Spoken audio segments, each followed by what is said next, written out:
کچھ ادارے وہ ہیں کہ جو خالص ماڈرن ایجوکیشن کے ہیں، کچھ ادارے وہ ہیں جیسے دارالعلوم دیوبند ہے، مدارالعلوم سہارنپور ہے، جو خالص دینی تعلیم کے لیے ہیں۔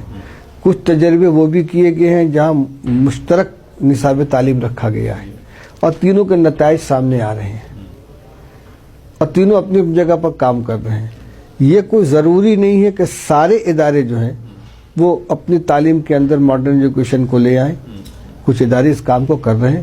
ہمارے دارالعلوم کی بنیاد جس مقصد کے لیے رکھی گئی تھی وہ بنیادی دینی تعلیم کی حفاظت، عقائد کی حفاظت۔ ہمارے یہاں کمپیوٹر کی بھی تعلیم ہوتی ہے، انگلش کی بھی تعلیم ہوتی ہے، صنعت و حرفت بھی ہے، لیکن اس کو ایک خارجی عنصر کی طرح شامل کیا گیا ہے، اصل نصاب کو متاثر کیے بغیر۔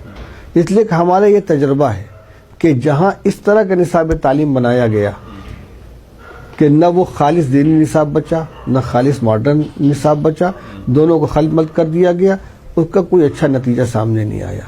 مدرسۃ الاصلاح سرامیر کو لے لیجئے، مدرسۃ الفلاح بلیریا گنج کو لے لیجئے، اور کسی حد تک ہم نام لے سکتے ندوۃ العلماء کا بھی، اگرچہ وہاں بھی دینی عنصر غالب ہے، لیکن دینی میدان کے اندر کام کرنے والے، دفاع کا کام ہو یا اقدام کا کام ہو، تصنیف و تالیف کا ہو، وعظ و تقریر کا ہو یا درس و تدریس کا ہو، اس میں آپ آج بھی آپ خود اس کو تسلیم کر رہے ہیں کہ صرف ابتدائی صدیوں میں نہیں، آج بھی ہندوستان نہیں بلکہ پورے ملک کے اندر خدمت جو کر رہے ہیں تو وہ دارالعلوم یا اس کے طرز پر چلنے والے اداروں کے فضلہ ہے۔ اس میں زیادہ سے زیادہ یہ ہوگا کہ ان کے روزی روٹی کا کچھ انتظام آسانی سے ہو جائے گا، سفارت خانوں میں کام کر لیں گے، ترجمہ کر لیں گے، اور باہر کے ملکوں میں چلے جائیں گے۔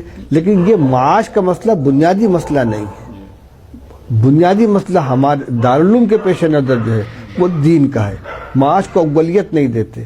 اور جو ماڈرن ایجوکیشن اور اس کو دونوں کو ملا کے لے کر چل رہے ہیں، آج تو بہت سے تجربے ہو رہے ہیں۔ جامعۃ الہدایہ وہاں پر جے پور کے اندر ہے، اسی طریقے سے آپ کو ندوۃ العلماء ہے، ہمارے بنارس میں جامعہ سلفیہ ہے۔ ان سب کا اپنا الگ الگ نصاب تعلیم ہے۔ ایک مدرسے کا نصاب تعلیم دوسرے مدرسے سے میل نہیں کھائے گا۔ جو تعلیم اس لائن میں جائے گا وہ وہاں سے فارغ ہو کر، اور وہ ایک ندوی کہلائے گا، اس کی خدمت کیا ہوگی۔ لیکن آپ کو نہیں لگتا چونکہ اب آپ نے